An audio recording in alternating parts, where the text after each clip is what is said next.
Creativity Podcast. I'm your host, Mari Reesberg. Over the past several years, I've combined my degrees in acting and somatic psychology to share my sustaining creativity techniques with performers.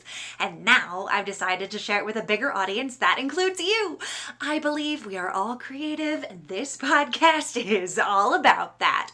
I'll be interviewing people from all backgrounds, ages, and creativity experiences to share just how creative we all are. Today, I'll be chatting with author Neil Mach. Please enjoy Neil Mach.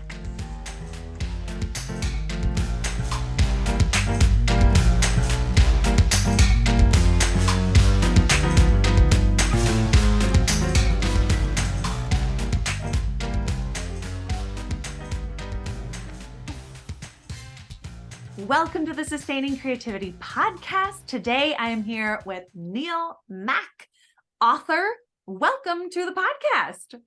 Thank you very much for having me. Ever so nice to be here. I'm super excited to chat with you about creativity.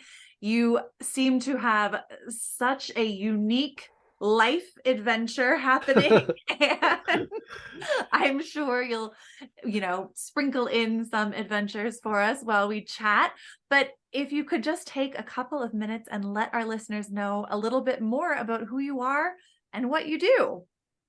Yeah, thank you. Well, I'm a granddad, so that's the start. So I was born in the 1950s, in the time when rock and roll first started. And when I went to school, only at the age of about 5, I was immediately pushed into the world of ballet dancing and tap dancing in shows. And I went on stage in the West End. And because of that, it looked as if I was going to go into show business. All of my friends were ladies and girls because the teachers at the the stage school I was in were women. I was brought up with 3 sisters. My dad wasn't really around very much.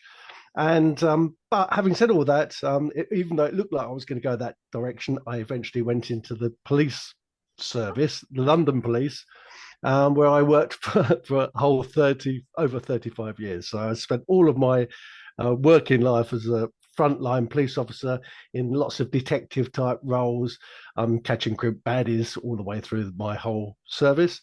But I always wanted to dedicate a bit of my life to art. I was specifically interested in literature. So I studied literature at the Open University, which is a free university in this country, in England, and went through to a degree level there. And I started writing some assignments for them. They seemed to be going very well. And as a result of all of that stuff, towards the end of my career, I thought I'd got to go into being an author entrepreneur, really. And that meant that you'd have to bring out a book after book after book after book, because the only way you can really make any money in the authoring business is by keep publishing. So I normally publish, I always write. I have one on the go, which I'm writing. I have one which has been edited, and I have one which is in the marketing. And so you always have 3 books on the go. So currently I've got 14 books on Amazon. So that's the kind of level that we're talking about. Nice. I love it. Very, entrepreneurial. And you have a lot of pieces in the works, and so you're constantly working and creating. That's what you've got to do. I love it. Well, when you think about creativity, what does it mean to you to be creative? Well, it's about just playing. I like just the idea of simple-hearted play, and that all started. This helps really to understand me a bit more. When I was a little boy, growing up in South London, I used to have there was a street lamp outside our house which had buttons on it. I think it was the control light or something.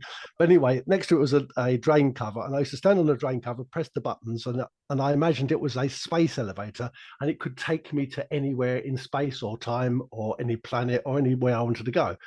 And all my friends up and down the street, which were all girls, always wanted to stand on the drain and go with me to these places. And we did this every single day.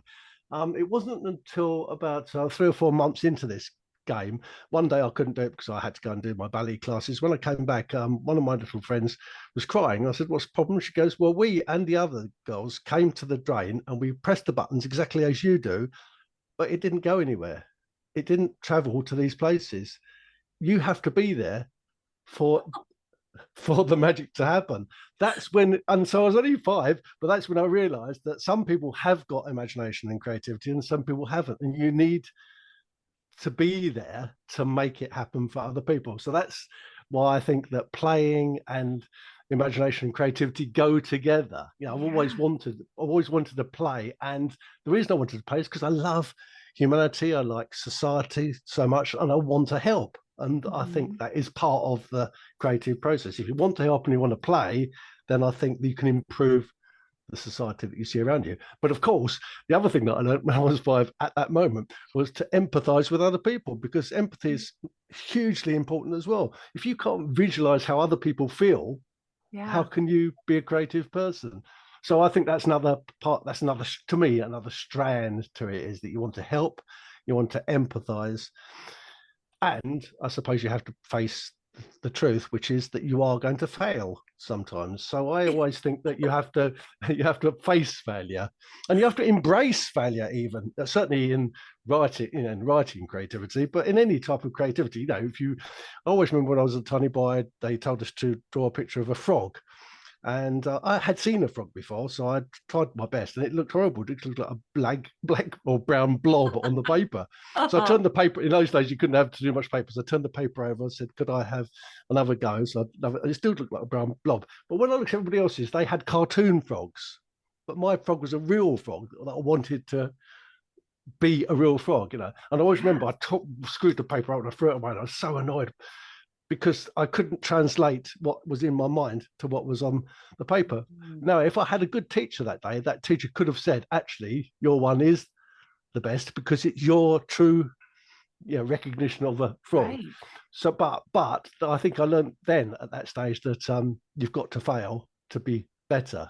I mean, if they asked me to do it today, if you said to me now, what, now I'm going to, I probably would do the same thing, a brown blob, because that's what a frog looks like to me.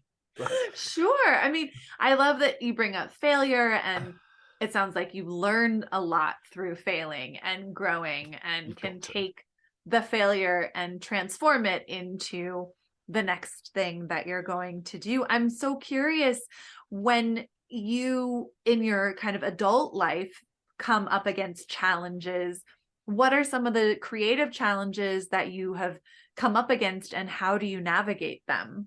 Yeah, I mean, so in the police service, you have to do everything very strictly, and it's obviously you have to go by the law. And I found that when I worked with lots of other detectives, and we went to a crime scene, for example, and you were looking up for a whole load of clues. Some people were really good at memorizing things. So some people were really good at noticing things. Other people were really good at noting them down.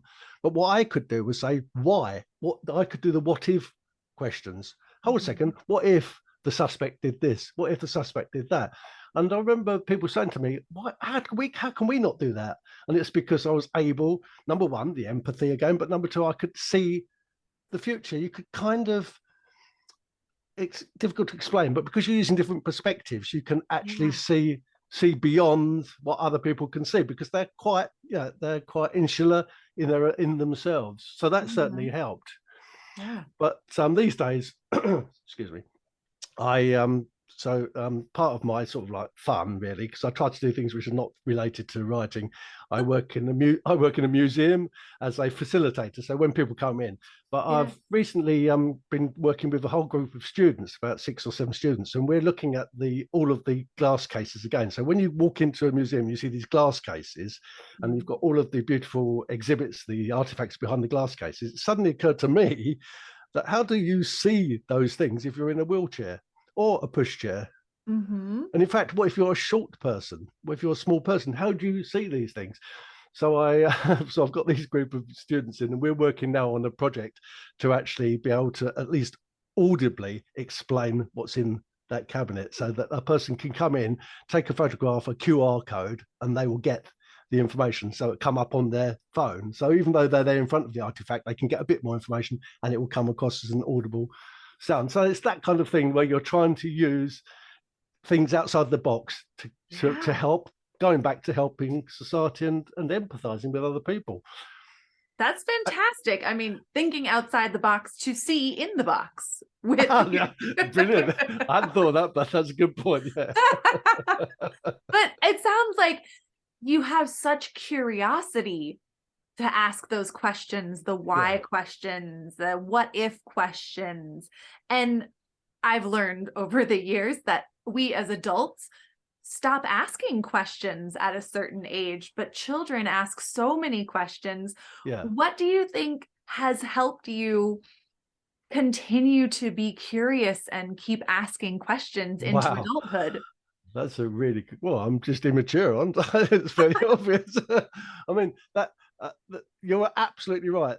It's been proven, hasn't it, that education actually, the formal education we have actually educates you out of creativity, because what we have to be as effective humans, according to society, is we have to know some information, knowledge, and it's all about learning that information, and that's it. That's why we get tested on knowledge. We don't get tested on creativity. But if you're somebody who really wants to play all the time, which is me, I don't really want to do. And I've never grown out of pressing those buttons on that lamppost to try to go to different places.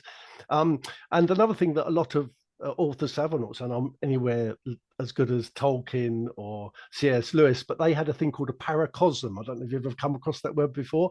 Paracosm, and it's a world inside your mind. The Brontes had it as well, and you can go into that world whenever you want and have a look around and see how it. And it's a place where you can feel calm. I think that's helped me. Obviously, as you can picture, I was on the front line in police in very busy areas. I've been shot at, stabbed, and things like that. But if I can help myself, I can go into my paracosm later and just relax inside this other world. That's part of the playing. So, I think that an ordinary member of society would say, well, you haven't grown up and you're immature. I would like to say that I think playing and entering my paracosmic world every now and again has helped me develop my perspective in a unique way. Absolutely. And they've done studies that people who are using creativity in their life well into adulthood actually live longer and have more joy. So there we go. That's nice to hear. There's certainly certain truth to having more joy, because if you're constantly curious, then everything is exciting, isn't it? Yes. When I look at my grandchildren and I see them and they're asking questions all the time about every single thing, it doesn't matter what it is, they're asking questions, and they're this sponge for information. Well, that's really what you have to be if you want to be a successful writer. So if anybody's listening to this who wants to be a successful writer, that's the kind of mind you need to have, constantly questioning, constantly asking. And obviously your job as a writer is then to interpret those things and see if you can actually put them into a story. Right. I love all of this. I mean, great tips to continue to keep that imagination and play and curiosity alive, to do the things you want to do. When you think of more kind of everyday life, waking up, getting dressed, cooking a meal, driving, what are some of the everyday challenges that you have used creativity to solve? Well, I do cooking. So to take my mind off of writing, I have to do cooking. And what I try to do, this whole thing about embracing failure, is I try to go out of my comfort zone. So I often will cook something from a completely different cuisine. So for Asian cuisine or North African cuisine.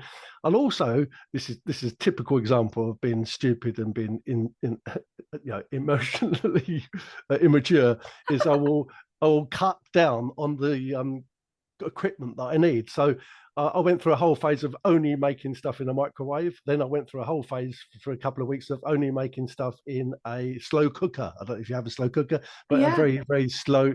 So I made bread, cakes, roasted dinners, And so what I'm trying to do is squeeze ideas into something and then see what happens as a result. And the other thing is, I think an important part of creativity is to mix and match and to ask questions which are outside the norm. So I will purposely put the wrong ingredient in something and see what happens. And you could take that further, couldn't you? You could say that I purposely take the wrong ingredient in everything. Yeah, not Oh, just in cooking. You know what I mean? yeah. Yeah, you could do that And see across. what happens. Be See what surprised happens. by it. Exactly. Yeah. I mean, I think so much creativity comes alive when we give it some boundaries. So when you say, I'm only going to use the microwave or I'm only going to use the slow cooker, Yeah. you have to actually flex more creativity to get the desired outcome, or and you enjoy the process in a different way Yeah. than if you had all of the things available to you. It's like looking through a microscope and you're closing Mm-hmm. down.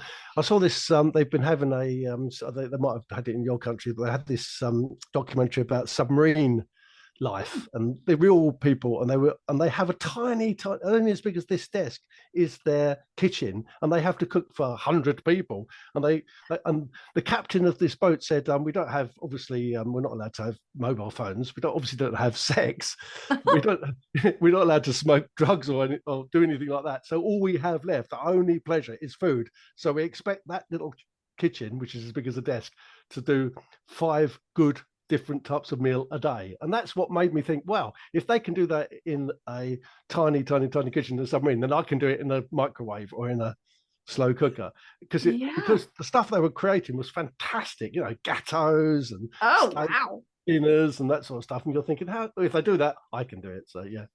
Nice. I mean, I think that the inspiration that you're getting from that, but then there's a sense of confidence that comes with it, or a willingness to fail, because it could go horribly wrong or it could be amazing.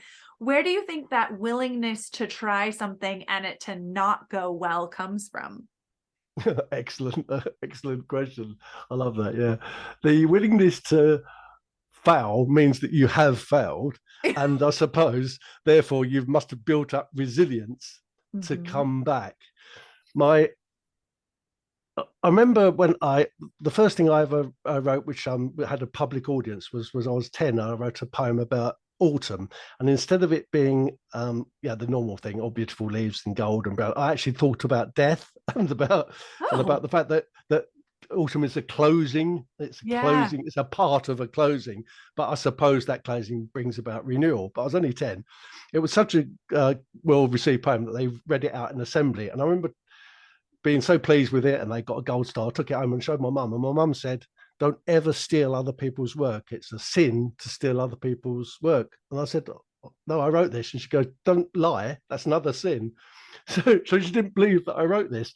And it suddenly occurred to me that she would never understand that those things were inside my mind, and I was able to explain it to other people. So it meant that I had to be a bit more careful about my creativity, and not use it the way that a normal person would do. She was pleased when I did a dance properly, or did a tap dance properly, or got into a show, but wasn't pleased about that. So I think that that kind of resilience you have to learn. You get slapped down and you pick yourself up, because that's the only thing you can do. Otherwise, you just stay at the bottom. And I think once you pick yourself up, then you can deal in a renewed, reinvigorated way to get on and try again. Now, my middle name is Bruce. It's a Scottish, so my name is Neil Bruce Mach, so it's a Scottish name. But Bruce, I don't know if you heard about him, but he was a king of the Scots, and he met a spider, and the spider kept trying to make the same web over and over and over again. And he said, I can be like a spider. I can try again. Oh, I love that. I mean, what a great reminder. We see it in nature happen all the time. Yeah. How can we emulate that in our own life? I mean, it sounds like you have had a lot of practice in trying things and learning and growing. For someone who may not think that they are creative, how would you encourage them to find creativity in their life? I think that they should, so we've talked about exposing yourself to risk and failure, but also expose yourself to play. So if they have never tried to play, how do they know whether they'll enjoy it? So go on a shopping site and buy some stuff which is popular, pipe cleaners and stickers and and beads, just and get some stuff and see if you like playing and see if you like creating. People say to me, "Oh, I could never write a book, or I could never write a poem, I could never paint a picture," and then I see them on Facebook using Lego. Oh, Well, Lego is a creative play. They can be creative if they want to. They just need to open their mind a little bit, and then I think they'll find that they can be as creative as anybody else. But society, as we've said, is against you. Society is telling you not to play. That a creative person is wasting everybody's time. That came across very strongly when I was growing up, and I was in the sort of like dance type situation. People always used to say that they will never, the society will never like creative people, and they don't. They seem not to, because you're not a consumer, are you? You are contributing all the time. You're not consuming anything. So I think that people who think they're not creative, they need to step out of that, step out of what society expects of them, and instead please themselves. And I think one way to do that is to learn to play again, learn to play, learn to ask questions, and learn to empathize with common man. Oh, I love it. I mean, challenging to do sometimes, but a great list to aspire to. Well, it's aspirational. It is aspirational. I love it. It has been such a treat to chat with you. I just have one last question. What does it feel like in your body to be creative? I wake up excited to get on with the rest of the day. I'm still excited now, even though I'm talking to you just before midnight, having woken up this morning at 5 o'clock to start creativity. I tingle talking to you. I tingle just thinking about the things that I can do after this, and so it's a surge of energy that goes through me. I think you have to look after yourself. I do care for myself. I think that's possibly another thing we didn't touch about self-love, but we do have to actually care for ourselves. And I know when I'm the most creative. That's the other thing. That's my other little tip, by the way. If you don't get up at 5 o'clock, how do you know that it's not your best time? If you only get up at 10 o'clock and you stay on the sofa till midday, you might have missed your creative time. But so that's how I feel. I feel, going back to what you said about people live longer, maybe that's the reason, because I have a reason to get up. I love it. How beautiful. It's inspiring to hear you talk about it and to experience the tingles of having a conversation about creativity as well. So thank you so much. Thank you. If people want to get your books or learn more about the things that you do, how could they go about doing that? Oh, well, thank you for asking. If they want to get my books, I love Amazon. I'm not a person who is against Amazon. So if you just go and type in Neil, Mach, M-A-C-H, into Amazon and search for me as an author, and you can see all my books there. If you want to look at me on Instagram, I've got a lot of followers on Instagram. It's just Neil Mach, Neilmach. And I've got lots of followers on Twitter as well. And I'm always posting on those too. Perfect. I'll put all of this in show notes so people have easy access. And thank you again so much for chatting with me. It's been a pure delight. Thank you very much. It's been lovely to be here. Thank you.